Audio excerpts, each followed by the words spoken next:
छोटा सा गांव धर्मपुर, चारों तरफ हरियाली और बीच में मिट्टी की एक छोटी सी झोपड़ी। वहीं जन्मा था वीरू, एक सीधा सादा पर नटखट बच्चा। उसकी माँ गायत्री गांव की इकलौती दाई थी और बाप हरेराम खेतों में मेहनत करता था। वीरू की आंखों में हमेशा चमक रहती, मगर उसके दिल में एक सवाल, माँ मेरा नाम वीरू क्यों रखा? माँ हंसती और कहती, क्योंकि तू डर से नहीं डरता।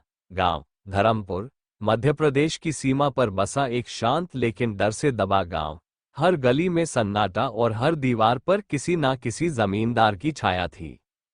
वीरेंद्र उर्फ वीरू एक 10 साल का मासूम बच्चा, जिसकी आंखों में दुनिया देखने की ललक थी। माँ गायत्री गांव की दाई लोगों के बच्चों को जन्म देती, पर खुद के सपनों को रोज दफन करती। बाप हरेराम खामोश मजदूर, मगर आंखों में आग थी। एक दिन गांव में अफवाह उड़ी, जमींदार धवल सिंह की हवेली में एक गलत हादसा हुआ।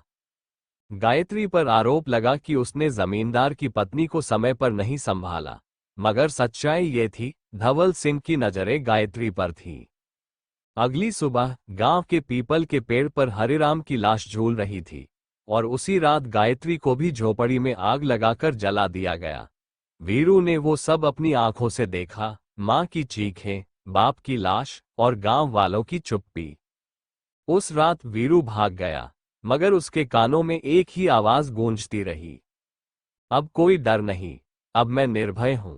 17 साल बाद चंबल के बिहड़ों में एक नाम गूंजता है, निर्भया डाकू। पुलिस, सरकार और अपराधी सभी उसकी तलाश में, लेकिन कोई उसका चेहरा तक नहीं जानता। निर्भया सिर्फ उन्हीं को निशाना बनाता है जो औरतों को लज्जा मानते हैं, इज्जत नहीं करते। एक बार उसने एक लड़की को बस से खींचकर बचाया और उसके रेपिस्टों को अगले दिन गांव की पंचायत में नग्न करके लटकाया। निर्भया के ठिकाने बदलते रहते थे, पर उसका मकसद नहीं। एक अफवाह ये भी थी कि वो मंदिरों में चुपचाप दिया जलाता है और अनाथ बच्चों को किताबें पहुंचाता है। कई बार पुलिस पहुंची, मगर उसके हाथ सिर्फ राख मिली। निर्भया कभी पीछे सबूत नहीं छोड़ता था। गांव राजपुर में एक गो में काम करती थी सोनाक्षी राठौड़, पढ़ी लिखी, तेज और निडर। उसने एक दिन निर्भया की मदद ली, अनजाने में एक बलात्कारी नेता के खिलाफ सबूत इकट्ठा करने में। वो दोनों टकराए। सोनाक्षी ने कहा, तुम कानून तोड़ रहे हो। निर्भया बोला, मैं वहां हूं जहां कानून पहुंच नहीं पाता। धीरे धीरे सोनाक्षी को एहसास हुआ कि ये डाकू वैसा नहीं जैसा वो सोचती थी। वो इंसाफ करता था, न कि बदला। मगर तब तक सोनाक्षी को नहीं पता था कि वो जिसको अपना दोस्त मानने लगी है, वो उसके बाप का कातिल बनने आया है।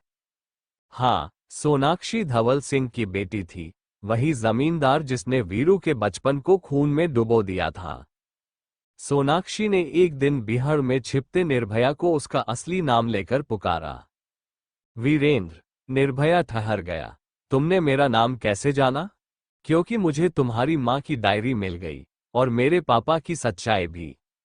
वो रो रही थी, मैं तुम्हारा दर्द समझ सकती हूँ, मगर क्या मैं तुम्हारे गुनाह माफ कर सकती हूँ? निर्भया चुप था, अंदर कुछ टूट रहा था, शायद वो बदले की आग जो अब तक उसे जिंदा रखे थी। निर्भया ने आखिरी निशाना चुना, धवल सिंह। वो रात को हवेली में घुसा। धवल सिंह अब बूढ़ा हो चुका था, कमजोर मगर अहंकार में डूबा। तू आ ही गया, तुझे बचपन से जानता हूं, वही आग अब तक जला रही है तुझे। निर्भया ने बंदूक उसकी कनपटी पर रख दी, तभी सोनाक्षी बीच में आ गई।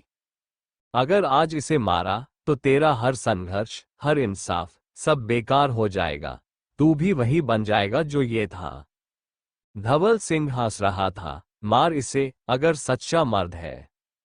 और अचानक एक गोली चली, लेकिन निर्भया ने नहीं चलाई थी, धवल सिंह ने खुद को गोली मार ली। निर्भया ने खुद को कानून के हवाले किया, उसका केस बना, 100 से ज्यादा हत्या के मामलों में आरोपी। मगर अदालत में गवाह बने वो सारे लोग जिन्हें उसने बचाया था।